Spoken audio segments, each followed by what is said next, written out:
Hello guys and welcome back. In today's video, I will show you how to set up eSIM on your iPhone 17. So first you need to unlock your iPhone and you need to find Settings app. So when you find Settings app, you just need to tap on it.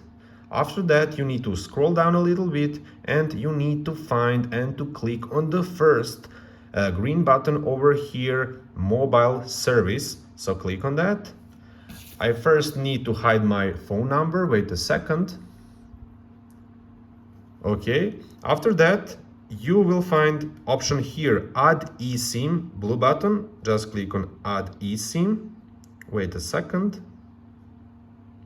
Okay. Here you have 4 available options. First option is to transfer from nearby iPhone. Second, to use QR code. Third option is to transfer from Android. And last option, view travel options. So guys, basically that's it. See you in the next one. Bye.